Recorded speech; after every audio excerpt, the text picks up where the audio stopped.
에베소서 4장 17절부터 보시겠습니다.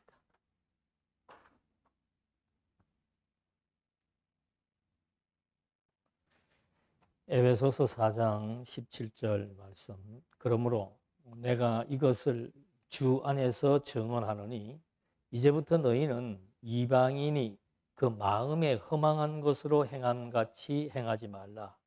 그들의 총명이 어두워지고 그들 가운데 있는 무지함과 그들의 마음이 굳어짐으로 말미암아 하나님의 생명에서 떠나 있도다. 그들이 감각 없는 자가 되어 자신을 방탕에 방임하여 모든 더러운 것을 욕심으로 행하되 오직 너희는 그리스도를 그같이 배우지 아니하였느니라. 이제 계속해서 사장의 내용에서는 조직에 대한, 교회 조직에 대한 구성이 표면적으로 나와 있습니다. 그런데 이 조직 구성의 가장 핵심적인 요소는 무엇인가 하면은 그리스도에 대한 인식입니다. 그리스도가 정말 내 인생의 주체가 되시는가? 그리스도가 나를 정말 인도하시는가? 이런 모든 것들에 대한 것들을 깨달아야만이 그 다음에 어떤 마지막 단원에 있는 성도들의 생활에 대한 내용들이 이제 펼쳐질 수가 있는 겁니다. 그래서 오늘의 내용은 그렇게 그리스도와 하나가 되었다는 사실을 깨닫는 것, 이것이 이제 관계에 대한 중요성입니다. 내가 내 위치가 지금 어디인가? 내가 누구와의 어떤 관계 속에서 살아가고 있는가? 이런 것들을 이제 원리적으로 설명하면서 지난 시간에 15절 말씀대로 이 성장의 원리가 있습니다. 성도들이 성장하는 성장의 원리를 4장 15절에서 제시해 준 것이죠. 오직 사랑 안에서 참된 것을 하여 범사에 그에게까지 자랄지라. 그는 머리니 곧 그리스도라. 이게 이제 짤막한 말이지만은 이 속에는 많은 것이 함축되어 있습니다.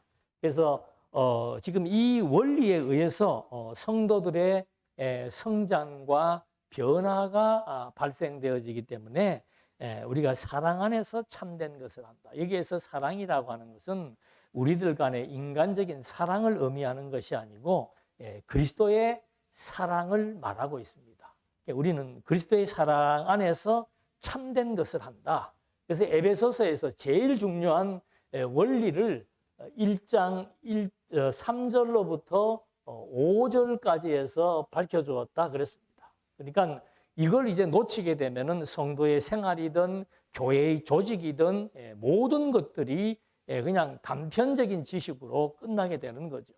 처음에 이걸 밝혔던 내용은 뭔가 하면은 하나님의 예정에 의해서 그리스도께서 하나님의 예정이라고 하는 것은 뭔가 하면은 하나님께서 당신의 뜻에 의해서 선택한 자들에게 하늘에 속한 신령한 복을 주셔서 그들을 하나님의 아들로 삼으시겠다는 것이 하나님의 큰 범주의 예정이라고 그랬습니다. 그 예정을 이제 그리스도가 구속, 곧 우리를 속량했다. 어디로부터? 죄와 사망으로부터 의와 생명을 얻는 그런 그 십자가의 구속 사건을 그리스도가 실현한 것이다. 그러니까 이거 하나하나를 잊어버리면 안 되는 거예요. 여기서 말했던 사랑 안에서라고 하는 말은 지금 이걸 지금 다 함의해서 하는 얘기입니다. 하나님의 사랑이란, 그리스도의 사랑이란, 성령의 사역이란 결국 이걸 이제 성령께서 성부와 성자의 사역에 대한 것들을 이 성령이 쉽게 얘기하면은 깨닫게 해주는 거죠. 확증을 시켜주는 겁니다. 이 사실을 깨닫게 해서 보증이 돼서 인증이 된다는 말은 이 성부와 성자의 사역을 성령께서 확증시켜주고 있는 겁니다. 이게 성령은 현재 진행형으로 이해하고 있으면 됩니다. 성령께서 내 생각과 마음, 내 생명의 모든 기운을 북돋아서 존재하게 하고 그리스도를 가르치고 깨닫게 해서 그리스도와 하나님의 은총을 늘 기억하면서 의식의 변화를 통해서 이제 생활의 변화가 일어난다는 사실을 말하고자 하는 겁니다. 그래서 오직 사랑 안에서 참된 것, 성부, 성자, 성령에 의해서 내가 누구인지, 하나님이 누구인지를 깨닫게 하는 것이 참된 겁니다. 그 참된 지식에 대해서 뭐라는 겁니까? 범사에 우리의 일상 속에서 그 지식이 늘 내 두뇌 속에서 사상화되어 자라나게 되어지는 이것이 성도 생활의 원리로서 이제 4장 15절에서 말을 해준 겁니다. 자, 이거를 이제 기초로 해서 그러므로 이렇게 되는 거예요. 그리스도의 사랑 안에서 참된 것을 하여 하나님 성부, 성자, 성령의 사역에 대한 인식을 범사에 성장할 수 있도록, 자랄 수 있도록 하면서 왜 그에게 자라라고 얘기를 했는가? 두 번째 원리는 뭔가? 그리스도와 교회 또는 지체 또는 성도 이 관계를 그리스도는 머리라 그랬고 교회는 몸이라고 표현을 합니다. 이 말의 의미를 우리가 알아야 돼요. 그리스도는 내 머리다. 나는 그의 몸이다. 이렇게 단순한 얘기가 아니고 머리와 몸의 관계에 대해서 정확하게 인식을 해야 되는 거죠. 머리와 몸의 관계는 첫째는 생명의 관계입니다. 이것은 하나의 생명이라는 뜻이 있고 두 번째는 머리는 나의 주인입니다. 그러니까 몸이라고 하는 것은 두뇌, 뇌의 작용에 의해서 신체가 움직이는 것처럼 머리와 몸이라고 하는 것은 일체적인 관계가 있고 두 번째 중요한 것은 뭔가? 왜 그리스도에게까지 자라야 되는가? 종속적인 관계가 있습니다. 머리와 몸이라고 하는 것은 머리가 몸으로부터 분리되었을 때 인간은 그건 살아있다고 말할 수 없는 거죠. 그런 인간은 존재할 수가 없습니다. 머리와 몸이 유기적으로 하나가 되어 있는 것이 바로 머리와 몸이라고 하는 신체의 관계를 의미하는 것이고 그 다음에 신체의 두 번째 관계는 뭔가 하면은 머리에 의해서 몸이 움직여 나간다는 겁니다. 뇌의 작용에 의해서 몸이 고통을 느끼기도 하고 활동을 하기도 하고 소화를 시키기도 하는 것처럼 바로 이 머리와 몸이라고 하는 관계에 대해서는 이제 아주 중요한 이 두 가지의 관계를 말해주고 있는 겁니다. 그러니까 너희는 그리스도 머리가 가지고 있는 지식, 머리가 가지고 있는 지식이 뭡니까? 그리스도는 하나님의 살아계심을 우리에게 증거하기 위한 중보자라고 그랬습니다. 그러니까 머리가 가지고 있는 지식은 온전히 하나님이 살아계시다라고 하는 그 사실에 대한 지식입니다. 그것을 우리가 끊임없이 인식하고 수용하고 우리의 인식들이 또 확장되어야만 우리의 생각도 마음도 행동도 변화가 될 수 있다는 거예요. 지금 이제 나오는 것은 나오는 내용은 뭔가 하면은 다른 말로 하면 변화되는 겁니다. 어떤 상태에서 변화가 되는가? 그걸 지금 읽어드린 내용이에요. 그리스도를 만나기 이전까지는 지금 에베소 교회 성도들을 뭐라고 규정해 주었습니까? 그 본문에도 나오잖아요. 성경에서 말하는 이방인은 무슨 다른 나라 사람을 말하는 그런 평범한 차원이 아니에요. 성경에서 말하는 이방인이라고 하는 것은 무언가, 그리고 우리가 이제는 과거에 이방인이었지만 지금은 뭐가 됐어요? 하나님의 아들이 되었고 성도가 되었고 교회가 되었단 말입니다. 그리고 그리스도의 지체가 그리스도의 몸이 된 거예요. 그러니까 이게 이제 완전히 38선보다 더 옹벽으로 제가 로마서 할 때도 말씀을 드렸지요. 이거는 건너갈 수 없는 정말로 장벽입니다. 그러니까 여기서 벗어났으니까 이제 문제는 뭔가 하면은 여기에 있는 구습, 오래된 습관, 관습, 문화, 생각, 가치 이런 것들을 이걸 이제 다른 말로 하면은 세속적 가치예요. 이거로부터 완전히 탈피해야 될 것을 촉구합니다. 그것은 그리스도에게까지 그리스도의 지식을 우리가 습득하는 만큼 이제 이런 옛 구습들, 물론 우리는 이제 하나님의 아들이 되어서 여기하고는 상관이 없지만 아들이 되었다고 해서 옛날의 구습들을 단번에 다 없앴느냐? 그렇지 않다는 거죠. 그러니까 우리는 죽을 때까지 바로 이 육체의 몸을 입고 있기 때문에 이 몸이 이제 지속적인 그리스도로부터 주어지는 하나님의 살아계심을 늘 깨달아 나가는 작업들, 이게 이제 끊임없이 지속성을 가지고 있어야 된다는 말을 해주는 겁니다. 그래서 여기 지금 요약을 하면은 이제는 내가 확실하게 진정 여기로부터 이제는 우리의 구습을 고쳐 나가야 된다. 그리스도의 속량으로 말미암아 여기로부터 우리를 해방시켜 놓았는데 우리는 아직까지도 여기에 있는 구습들, 이방인 때 생활했던 행동들 또는 가치관, 해석 방법 이런 것들을 아직도 가지고 있다는 거죠. 그래서 이걸 이제 바울이 하나하나 말해주고 있는 겁니다. 그 핵심은 한 가지예요. 자, 여기에 이제 뭐라고 표현을 하는가 하면 첫째는 허망한 마음이다. 이방인들은 허망한 마음을 가지고, 허망하다는 게 뭔가 하면은 이거는 뭐 공허하고 이루어질 수 없는 그런 아주 뭐라고 얘기할까? 그런 허황된 생각들을 가지고 있다 이 말입니다. 그럼 인간이 가지고 있는 허황된 생각의 본질이 뭡니까? 그것만 인식하면 되는 거예요. 인간이 가지고 있는 본질은 뭔가? 바로 주객이 전도되는 거, 주체와 객체. 내가 인생의 주인이다라고 하는 것은 이방인이 가지고 있는 근본적인 생각이며 사상이에요. 모든 사람들은 물어보십시오. 전부 내가 설계하고 내가 결정을 하고 내가 실행을 해서 내 인생의 모든 것을 내가 이룰 수 있다라고 생각하는 것이 허망한 마음이죠. 지난 시간도 주객이 전도되었다.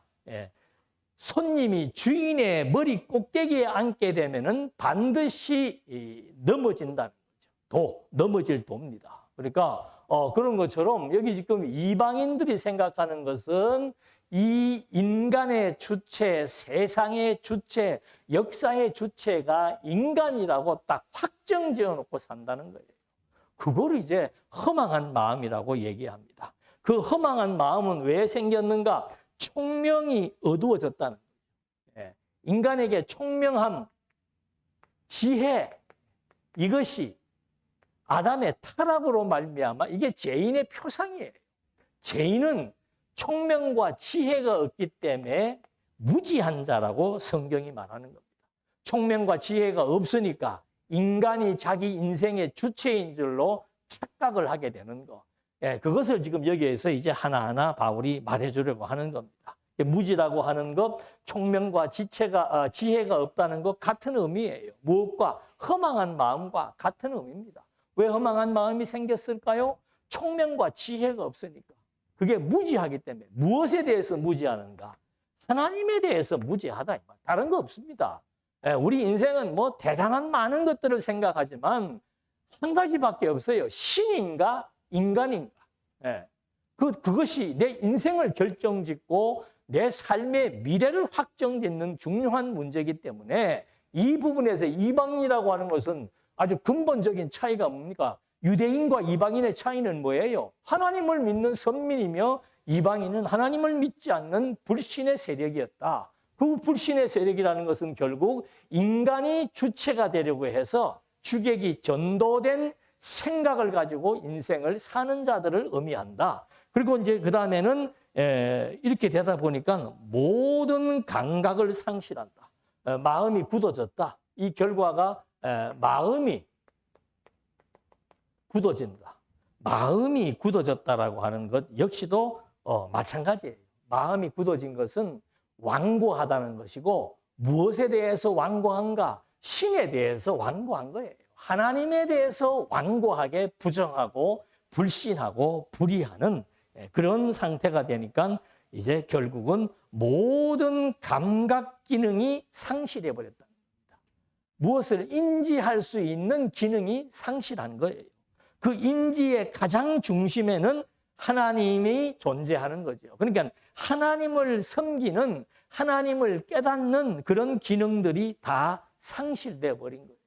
하나님을 알되 하나님을 제대로 섬기지도 않는, 그것이 로마서 1장에 나와 있는 것처럼 허망한 마음, 총명과 지혜가 무지의 상태로 떨어지게 되니까 인간의 마음이 굳어져서 하나님 자체를 인정하려고 하지 않는 그런 이제 결과가 나타났다. 그리고 이걸 갖다가 이제 모든 더러운 것을, 이제 이 결과는 뭔가? 모든 더러운 것, 모든 더러운 것을 욕심으로 행하게 된다. 모든 더러운 것은 뭔가 하면은 로마서에 나와 있는 대로 악한 마음, 불의한 생각들, 불의한 행동들입니다. 그걸 이제 욕심으로 더러운 세속 문화, 더러운 세속적 가치에 대해서 욕심을 가지고 행하려고 한다. 이것이 이제 이방인에 대한 정체성을 바울이 규정해주고 있는 거죠. 그러면 욕심이라고 하는 것은 우리가 잘 아는 대로 주어진 것보다 더 많은 것을 가지고 싶거나 이루고 싶은 욕구가 욕심이에요. 자, 그럼 이 욕심, 욕구 이게 언제부터 발생을 했는가 보게 되면은 여러분 우리가 아담에 대해서 얘기하면은 뭐 중요한 것이 1장 28절이죠. 이 내용이 물론 성경 해석의 원리도 되지만 하나님께서 아담에게 뭘 주었습니까? 복을 주었습니다. 이 복의 내용이 뭔가 하면은 쉽게 얘기하면은 이 땅을 정복하게 해주실 것이고, 그 다음에 땅에 있는 바다의 물고기, 하늘의 새, 땅에 움직이는 모든 생물들을 다 뭐 하라는 거예요? 다스릴 수 있는 권한과 권세를 주었다는 거예요. 그러니까 여러분 아담 한 사람 창조해놓고 이 피조세계 전체를 다 뭐 한 거예요? 하나님께서 아담에게 주신 거예요. 그러면 여러분 같으면 우리 뭐 이런 거는 뭐 너무 공허해서 와닿지 않습니다만은 하나님께서 나에게 한 30억을 주셨다. 그거 얼마나 감격스러운 일이에요. 그러면 그런 일을 경험해 보지 못한 우리들은 와, 30억만 주시면 나는 아무 욕심 안 가지고 살 것이다. 그런 생각을 할 수 있습니다만은 우리의 조상인, 인류의 조상인 아담에게는 하나님께서 피조세계의 모든 것, 하늘에 있는 생물, 바다에 있는 생물, 땅 위에 있는 생물, 땅 자체까지 다 다스리며 정복할 수 있는 그런 권한과 권세를 주셨는데 아담에게 어떤 욕구가 있었고 어떤 욕심이 발동했는가 하면은 이것으로 만족하지 못한다는 거예요. 여러분, 타락한 사람, 즉 이방인과 하나님의 아들과의 차이는 어디에 있는가 하면은 뭐 여러 가지가 있겠습니다만은 근본적인 것은 뭔가? 만족이에요. 만족. 무엇에 대한 만족인가? 오늘 현재에 먹을 것과 입을 것이 있은즉 그 말은 그냥 현재의 상황에 대해서 만족한다는 거예요. 그런데 이방인들, 하나님을 알지 못하는 불신자들은 만족이 없다는 겁니다. 그러니까 아담의 내면 세계에 무엇인가 자기가 무엇을 이루고자 하는 욕망과 욕심, 이것이 결국은 하나님께서 베푸신 모든 것에 대한 축복을 받아들일 때 그것으로 만족하지 못하고 무엇이 꿈틀거리는 겁니다. 하나님이 만드신 모든 것을 다 주신 것보다 나는 무엇이 되고 싶다는 거예요? 하나님이 되고 싶다는 거예요. 그러니까 인간의 욕심이나 인간의 욕망이라는 것은 끝이 없는 겁니다. 그러니까 우리의 인류의 시조에게서도 이런 내면 세계의 욕구와 욕망이 자리한 거예요. 그래서 그 결과로 타락을 해서 죄인이 된 거 아닙니까? 그러니까 모든 인간은 이런 속성들을 다 갖고 있기 때문에 그걸 허망한 마음이다, 총명과 지혜가 없는 무지한 사람이다, 마음이 굳어져서 하나님을 받아들이지 않는다. 그 말의 의미는 뭔가? 하나님이 베푸신 모든 환경에 대해서 인정하지 않고 그것으로 만족하지 않고 끊임없는 자기 욕심을 추구하려고 하는 그런 어리석음에 빠져 있는 것이 이방인들의 태도다 이 말입니다. 그래서 바울은 이런 주객이 전도된 인간이 하나님처럼 되어서 인간 마음대로 계획하고 결정하고 무엇을 종결하고 시작하고 끝내는 이런 모든 것을 인간이 하고자 하는 그런 인본주의적인 발상, 이거에 대해서 바울이 야고보가 아주 멋있는 말을 합니다. 야고보서 4장 13절에 보면은 오늘이나 내일쯤 이렇게 시작을 합니다. 오늘이나 내일쯤 어떤 도시로 가서 1년 동안 거기 지내면서 장사를 해가지고 돈을 벌어보겠다. 자, 여러분 이게 뭐가 나빠요? 그렇잖아요. 이게 나빠요? 네. 근데 여기에 보면은 오늘이나 내일쯤이라고 하는 시간을 설정을 합니다. 그 다음에 어떤 도시로 가야 되겠다. 장소를 결정을 합니다. 그 다음에 1년 동안이라고 하는 기간을 딱 정합니다. 그리고 자기의 목표가 뭔가? 장사해서 돈을 벌겠다. 이게 이제 좀 이게 토론을 해봐야 되는 문제예요. 야고보가 하는 말은 참 사람들이 웃기더라. 예. 자기 마음대로 시간을 정하고 장소를 정하고 기간을 정하고 그 다음에 무슨 일에 대한 목표와 목적을 정해놓더라 이 말입니다. 그러니까 야고보서 4장 14절 연이어 나오는 겁니다. 내일 당신들의 생명이 어떻게 될는지 알 수가 없는데 이 말은 무슨 말? 당신 내일 어떻게 될 줄 모르는 것이 안개와 같은 인생인데 네가 어떻게 주체가 되어가지고 이런 것들을 정하면서 네 인생을 설계하고 네 인생을 인간이 주도적으로 끌어가려고 하느냐 하는 그 말이에요. 그래서 하는 말은 그렇게 하면 안 된다는 겁니다. 이렇게 하면 안 되기 때문에 야고보가 하는 말은 뭔가 하면은 단서가 붙습니다. 이거 잊어버리면 안 돼요. 만일 주께서 허락해 주신다면이라고 하는 전제를 가장 붙여야 돼요. 그러니까 우리가 어디 내년도 무슨 일에 대해서 언제부터 어디에서 무엇을 어떻게 해야 되겠다는 생각은 할 수 있단 말이에요. 계획을 할 수 있어요. 그런데 중요한 건 뭔가 하면은 반드시 주의 뜻이면 하나님의 뜻이 이렇게 하도록 작정되어 있다면은 이대로 될 것이고 반대도 생각해야 되는 거예요. 하나님의 뜻이 아니라면 내가 아무리 이렇게 다 확정적으로 결정을 해서 집행한다 하더라도 안 된다 이 말입니다. 그러면 무엇이 달라지는가 하면은 성도는 이 하나님의 주의 뜻이면이라고 하는 주께서 허락하신 일이라면은 될 것이고 허락하지 않은 일이라면은 안 된다 이 말입니다.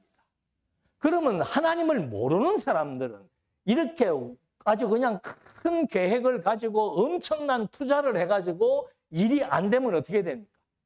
이제 완전히 인생 끝나는 거예요. 좌절하고 실망하고 자살하고 강박 증세를 일으키고 불안하고 초조하고 어떻게 할 수가 없는 것이 이방인의 허망한 생각들이다 이 말입니다. 그리스도인들의 자세는 뭔가 하면은 다른 것 없어요. 예. 내가 이렇게 이런 일을 했는데 이것이 하나님의 뜻에 의한 일이라면은 된다는 거고 아니면 안 된다는 겁니다. 그러면 되면은 뭐 하면 돼요? 감사하면 돼요. 안 되면 하나님 앞에 이거 내가 너무 어리석은 욕심을 부렸나? 그 과정상에서 무엇이 문제였지? 그리고 그런 여건 속에서 하나님께서 나로 하여금 이 일이 안 됨을 통해서 하나님을 배우게 한다는 거예요. 근데 사람은 그렇지가 않지요. 예? 어떤 일을 하면서 6개월 동안 내가 지금 쉬는 기간이 주어졌다, 또는 실직하는 기간이 주어졌다, 기다릴 수가 없는 거예요. 왜? 내 인생을 내가 지금 마음대로 주도적으로 설계하고 이끌어 나가는 줄 아니까. 그러니까 저는 가끔 그런 분들에게 그렇게 표현을 씁니다. 아, 제가 지금 직장을 그만뒀습니다. 그러면 휴가를 가십시오. 쉬십시오. 예. 하나님이 쉬라고 그러는 거예요. 근데 쉴 수가 없는 거죠. 왜? 인생을 내가 지금 이렇게 시간과 장소와 기간과 목표를 정해놓고 사는 것이 허망한 마음으로 산다고 야고보 선생이 얘기합니다. 그러면서 그 다음 뭐라고 얘기하는가 하면은, 그런데 지금 허영에 들떠서 장담하고 있다는 거예요. 이렇게 반드시 이루어진다고 장담하고 있다. 그래서 사람이 마땅히 해야 할 착한 일을 알면서도, 선한 일을 알면서도 하지 않는다면은 그것이 죄라고 얘기합니다. 여러분, 지금 야고보 선생이 맥락상으로 볼 때 선한 일은 뭡니까? 이거예요. 주의 뜻이면 하나님이 허락하신 시간과 장소와 기간과 목표라면은 하는 것이 선한 생각이에요. 그렇게 그것이 선한 생각이라는 것을 알면서도 하나님을 배제해버리고, 이제 나는 끝났다, 내 인생은 끝났다, 나는 어떻게 살아야 되는가 하면서 통곡하고 분노하고 불안해하고 초조해한다면은 그건 완전히 이방인의 생활 방식과 태도라는 거죠. 그래서 여기서 지금 중요한 단서를 가지고 이렇게 얘기를 하는 겁니다. 우리에게는 불확실하지만 하나님은 모든 것을 확실하게 설정해놓고 섭리해 나가신다는 것을 우리가 알게 된다면은 그럴 때 하나님 앞에 우리의 인생을 맡기게 되는 거예요. 자, 20절부터 보시겠습니다. 오직 너희는 그리스도를 그같이 배우지 아니하였느니라. 이렇게 배우지 않았단 말입니다. 우리는 어떻게 배웠는가? 내가 시간, 장소, 기간, 목표를 가지고 사는 것이 아니고 하나님의 뜻에 의해서 만사가 이루어진다라고 우리는 배웠다는 겁니다. 그리스도를 통해서, 그리스도도 보십시오. 그리스도가 하시는 구속이 전부 내 뜻대로 한 것이 아니고 아버지의 뜻대로 했다는 거예요. 이 뜻이라고 하는 것은 주체요, 주권이요, 굉장히 중요한 의미가 있는 겁니다. 그래서 내 뜻대로 안 된다는 의미가 뭔가? 그리스도는 교회의 머리요, 너희는 그리스도의 몸이기 때문에 모든 것은 종속적 관계에 있기 때문에 머리 대신 뜻에 의해서 만사가 진행되고 실행되고 집행되는 것이지, 인간의 자기 생각, 자기 판단, 자기 결정에 의해서 되는 일이 없다라고 자고하지 말라는 말을 지금 해주는 겁니다. 그래서 이방인의 표상, 그러면 주객이 전도되었구나, 그거 하나만 잊어버리지 않으면 되는 겁니다. 자, 이제는 그러니까 이방인이 이런 상태에 있기 때문에 우리가 여기에서 벗어났으니까 그 말입니다. 어떻게 해야 되는가? 21절. 진리가 예수 안에 있는 것 같이 너희가 참으로 그에게서 듣고 또한 그 안에서 가르침을 받았을진데 너희는 유혹의 욕심을 따라 썩어져가는 구습을 따르는 옛사람을 벗어버리고, 이게 이방인의 행태죠. 육체의 소욕을 이제는 벗고 오직 심령이 새롭게 되어 하나님을 따라 의와 진리의 거룩함으로 지으심을 받은 새 사람을 입으라. 이제는 이방인들처럼 유혹의 욕심을 따라 썩는 구습, 거기에 이거 다 썩는 거예요. 이건 다 되지 않는 거란 말입니다. 그리스도의 심판날이 오면 이거 다 불에 타서 없어져 버리는 거예요. 그러나 남아있는 것은 뭔가? 그리스도에 대한 지식, 이 관계는 영원히 존재한다는 거죠. 그래서 여기에 지금 중요한 내용이 나옵니다. 24절에 보면은 이제 너희가 심령이 새롭게 된다는 것은 어떻게 되는가? 하나님에 의해서 의와 진리의 거룩함으로 지으심을 받은 새 사람이 되는 것이 심령이 새롭게 되는 겁니다. 그러면 하나님의 의가 뭡니까? 복음에는 하나님의 의가 나타나서 그 말입니다. 하나님의 의는 하나님의 뜻이지요. 그 뜻이 그리스도로 말미암아 그리스도의 구속과 속량에 의해서 죄와 사망에 처한 자들을 의와 생명을 얻게 해서 거룩한 자들이 되게 했다는 겁니다.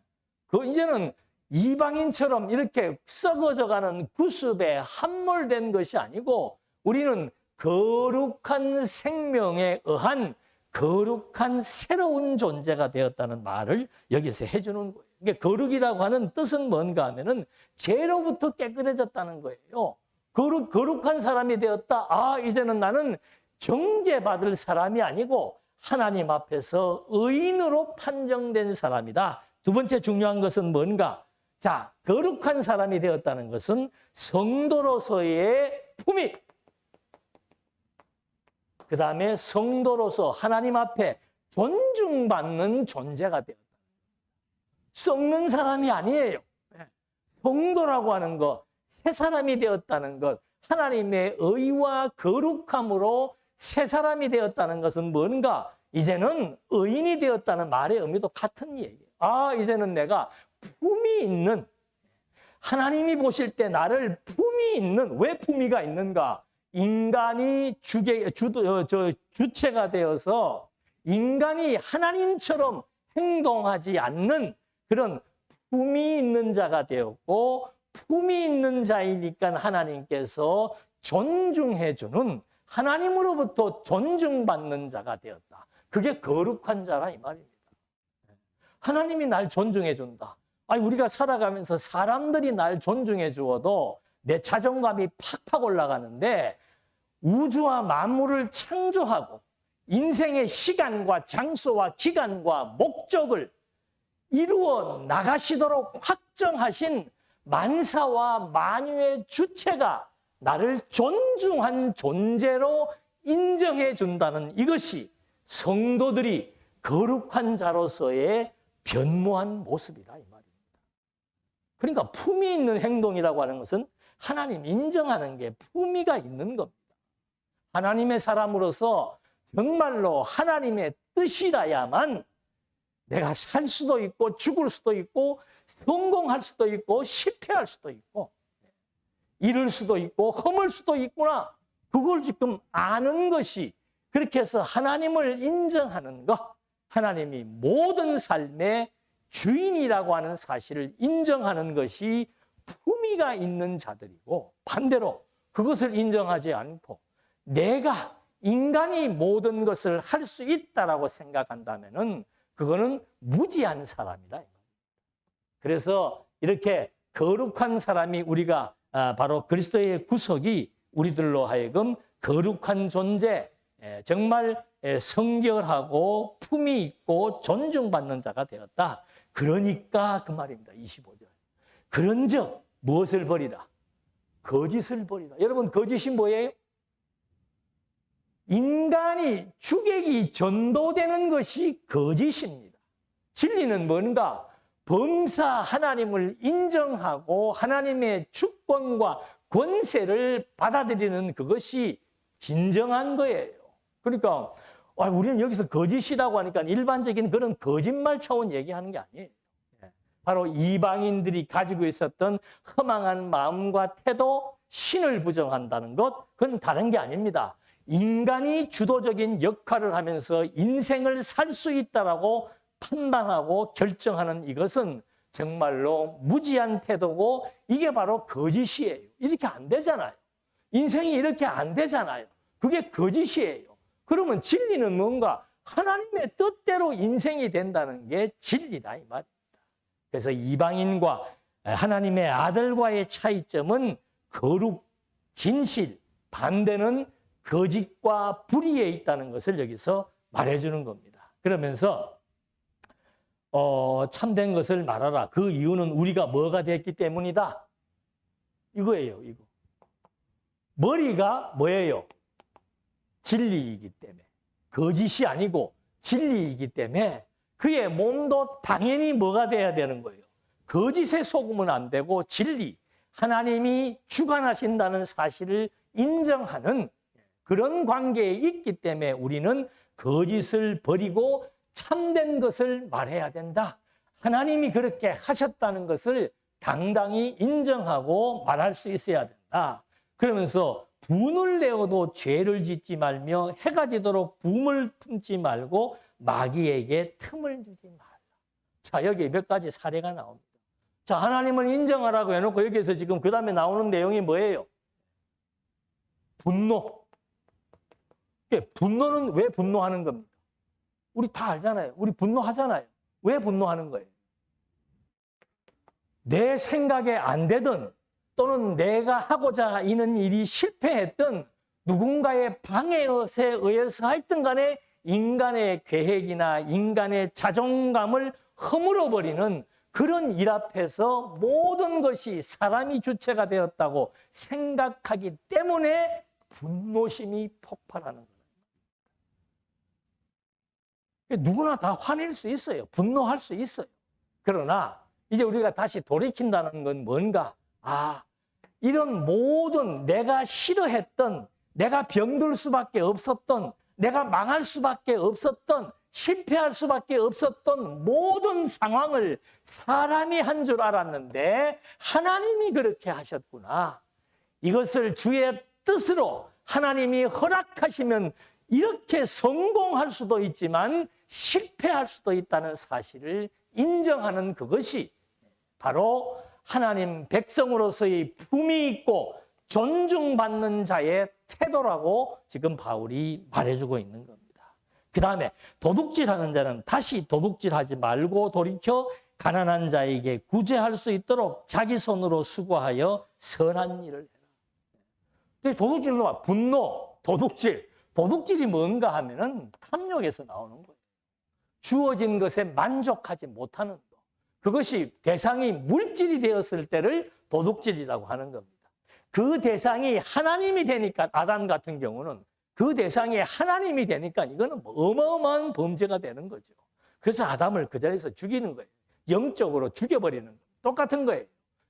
분노나 탐욕이나 하나님의 권한, 하나님의 능력, 하나님의 하심을 인정하지 못할 때 하나님이 나에게 주신 분복이 만족하지 못하다는 겁니다. 나는 그렇지 않습니다. 조금만 주어도 만족합니다. 그런 사람은 없습니다. 아담을 보십시오. 세상을 다 주었는데 세상 것으로도 만족하지 못하고 하나님이 되고자 했던 인류의 시조가 가지고 있는 탐욕, 그건 다 누구에게나 있다는 거죠.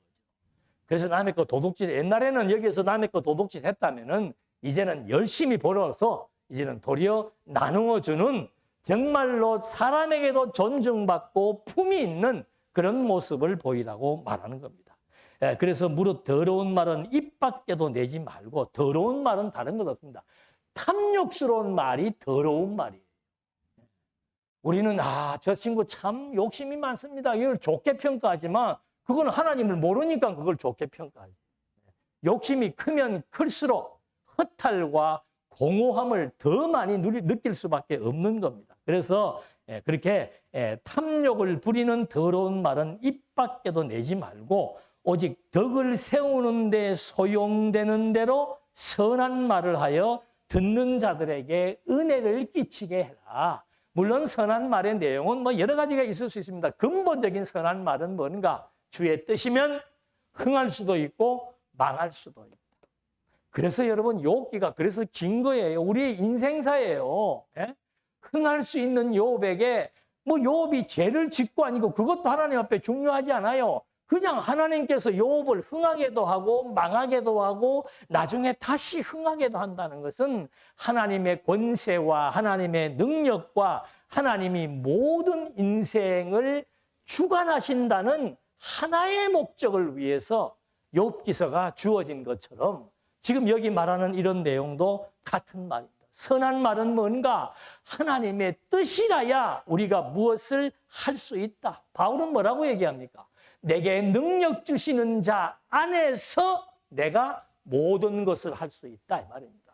전제, 주어를 빼면 안 됩니다. 주의 뜻이면 내게 능력 주시는 자 안에서라고 하는 전제와 주어를 빼면은 인생은 정말 불의한 인생이 되고 결국은 썩어져 버리는 그런 어리석은 인생 이방인의 모습이라고 말하고 있는 거죠. 그래서 이제 그 다음에는 하나님의 성령을 근심하게 하지 말라. 뭐 성령이 근심한다니까 성령께서 고민하고 이런 게 아니고 하나님의 성령의 뜻을 거스리지 마라 이 말입니다. 그 안에서 너희가 구원의 날까지 인치심을 받았기 때문에 그 말이에요. 자, 이제부터는 성령, 그리스도가 성천하시고 성령을 보내어서 다시 그리스도가 오실 때까지 하나님과 그리스도, 선택과 복과 하나님의 아들이 되도록 예정하신 하나님의 사랑이 그리스도의 구속을 통해서 거룩한 백성을 만들어 놓은 이 역사를 성령께서 세상 끝날까지 그리스도가 하신 사역과 그 사역의 근거가 하나님이라고 하는 사실을 밝혀나가는 그 일이 우리가 마지막 구원의 종교를 이룰 그날까지 성령에 의해서 그것이 주도되기 때문에 너희는 모든 악독과 노함과 분냄과 떠드는 것과 비방하는 것과 모든 악의와 함께 버리고, 자, 여기 이제 이런 거를 뭐 풀어나가려면은 끝도 없죠. 다 유사한 얘기예요. 악독이라는 것은 독설이고, 저거 죽었으면 좋겠다 막 하는 그런 독설이고, 노함이라고 하는 것은 격한 분노를 이게 격한 분노가 뭔가? 그 주석에는 그렇게 나와요. 유대인들이 예수님을 십자가에 못 박기 위해서 그 격동된 분노와 마음, 저가 하나님의 아들이다 그런다, 저가 성전을 부신다 그런다, 이런 식의 격한 분노가 사람을 죽이잖아요. 그리스도를 죽였잖아요. 그런 것처럼 악독과 노함과 분냄이라는 것도 복수심과 적대감, 그런 거예요. 그리고는 떠드는 것, 적대적인 의도를 가지고 악한 말을 하는 거죠. 없는 말, 모함, 이런 겁니다. 그 다음에 비방과 욕설, 이건 비방은 욕설과 조롱. 그래서 마지막에 모든 악이라고 얘기합니다. 모든 악한 악감정, 그게 왜 생기는 겁니까? 결국은 내 좋은 대로 안 되니까 생깁니다. 사람을 욕하는 이유는 뭔가? 나에게 방해가 되거나 나에게 유익하지 못하기 때문에 욕을 하는 거예요. 그래서 모든 악감정이라고 하는 것이 결국은 주객이 전도되었기 때문에, 종이 주인의 자리에 앉거나 손님이 주인의 노릇을 행하는 이런 아담이 하나님처럼 되고자 했던 저런 주객 전도의 어리석은 결과, 이것이 바로 성령에 의해서 버려지고 그 말입니다. 성령의 역사를 받아들이지 않는다면은 결국은 이것이 버려지지 않는다는 거죠. 성령의 역사는 뭐 꿈에 나타나서 누구야 그렇게 하지 마라 이런 게 아니고, 말씀을 통해서 진짜 여러분, 이스라엘 역사의 핵심이 뭡니까? 우리는 하나님의 언약이라고 하고, 언약이라고 하는 것은 약속이에요. 약속이라고 하는 것은 하나님이 무엇을 정했다는 뜻이란 말입니다. 이스라엘 역사는 하나님이 정해놓고 하나님이 정한 대로 하나님이 실행하고, 하나님이 그 정한 약속을 하나님이 다 이루시는 게 이스라엘의 역사의 핵심입니다. 그 말은 이스라엘의 역사가, 한 나라의 역사가, 한 민족의 인생사가 하나님에 의해서 시작되고 만물이 주에게서 나오고 주로 말미암고 주에 의해서 종결되는 절대 주권자에 대한 인식, 이것이 모든 악의를 버릴 수밖에 없도록 성령의 가르침에 의해서 결정된다는 사실을 확인시켜주고 있는 거예요. 그러니까 예수님이 마지막 가시면서 당부한 것이 뭔가 하면은 교육이에요. 교육. 가르치라. 만민에게 가르치라. 만민을 제자 삼아라. 모든 민족에게 전파하라. 예수님의 마지막 당부는 교육입니다. 무슨 교육? 누구에 의해서? 성령이 오시면은 내가 누구인지를 끊임없이 가르칠 것이다. 그래서 가르치기 위해서 책을, 이 교과서를 주신 거 아니에요. 성도들의 교과서가 그래서 성경입니다. 그 성경의 내용은 뭔가? 그리스도에 대해서 가르치는 겁니다. 그리스도는 누구의 뜻을 순종했는가? 하나님의 뜻을 막 하나부터 열까지 다 순종해서, 왜? 인생이 내 뜻, 그리스도도 그런 말을 하는 거예요. 하나님의 아들조차도 아들의 뜻대로 되는 것이 아니고 아버지의 뜻대로 된다. 그 말의 의미는 뭔가? 바로 인간의 위치는 종속적 머리 대신 그리스도에게 의해서 종속적 관계에 있다라고 하는 거예요. 인간이 주체가 되어서 무엇을 할 수 있다라고 착각하는 그 무지하고 어리석고 더러운 말과 생각을 성령의 역사로 말미암아 성경을 통해서 정리하는 것, 이것이 성도에게 주어진 품위와 존중받는 거룩한 생활이라고 지금 말하고 있는 겁니다. 그것이 될 때 그 말입니다. 그것이 되니까 32절 서로 친절하게. 왜 친절을 베푸는 겁니까? 내가 주체가 아니니까. 예? 상대방이 잘하고 못하고에 대한 주권이 하나님에게 있기 때문에, 그래서 하나님이 하신다는 사실을 알고 친절하게 할 수 있고, 서로 지체관계이기 때문에 그리스도에 의해서 종속된 존재들이라고 하는 사실을 아니까, 내가 주인 노릇하지 않으니까 이제는 서로에게 어떻게 해요?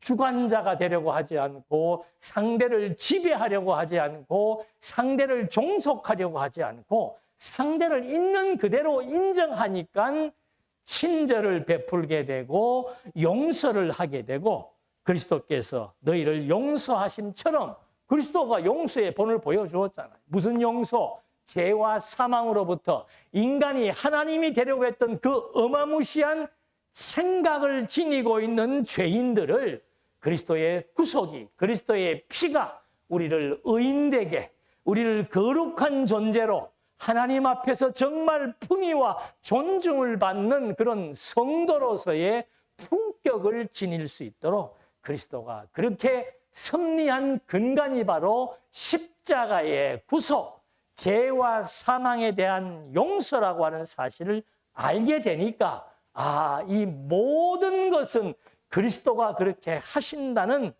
주권이 하나님에게 있다는 사실을 알게 되니까 상대방과의 역지사지, 내가 어떻고 저떻고 서로의 입장을 바꿔서 생각할 수도 있고, 이런 아주 여유로운 그런 의식의 변화, 가치의 변화, 생각의 변화, 행동의 변화까지가 바로 이런 관계 속에서 성립된다라고 하는 사실, 이것이 지금 우리 성도들에게 주어지는 일치의 방법으로서의 요 관계의 인식을 통해서 성도들로 하여금 이제는 거룩한 존재로서의 아름다운 삶이라고 하는 것은 범사에 하나님을 인정하고 쉬지 않고 하나님의 뜻을 갈구하고 하나님의 뜻을 확인하고 하나님의 뜻을 인정하는 아름다운 기도의 생활, 이것이 우리의 삶을 풍요롭게 만들어 나가는 겁니다. 물질적인 풍요도 중요합니다마는 그런 생각과 해석의 방식들이 범사 하나님을 인정함으로써 범사에 감사할 수 있는 정말 거룩한 성도로서의 품위와 존중을 가지고 살아갈 수 있는 성도로서의 아름다운 생활의 원리를 지금 말해주고 있는 거죠. 이제 5장으로부터는 더 구체적인 실제의 생활 속에서 부부와 부모와 자식과 그 노사의 관계들을 통해 똑같아요. 다 이 원리예요. 이거에 의해서 우리가 어떤 태도를 견지하면서 살아야 될 것인 것을 확인해 주고 있는 겁니다. 기도하시겠습니다. 은혜와 사랑이 풍성하신 하나님, 망망한 세계에 하나님은 우리와 함께 하시고 우리를 거룩한 존재로 탈바꿈시켜서 이제는 우리들의 입에서 인간이 주체가 아니고 하나님이 만사를 주관하시고 그런 하나님의 섭리를 내 기준의 판단에 따라서 수용하거나 거부하는 것이 아니고 범사 모든 것을 인정하며 하나님의 뜻 앞에 순종하게 될 때 우리의 심령에는 평화와 감사와 기쁨과 찬송이 어우러지는 것을 다시 한번 확인했습니다. 어리석고 무모한 생각들 버리게 하시고 내 생각에 맞든 내 기준에 맞든 안 맞든 상관없이 하나님의 뜻이라고 하는 고결한 가치 앞에 우리의 생각들을 정리하며 살아갈 수 있도록 인도해 주시옵소서. 예수님의 이름으로 기도드립니다. 아멘.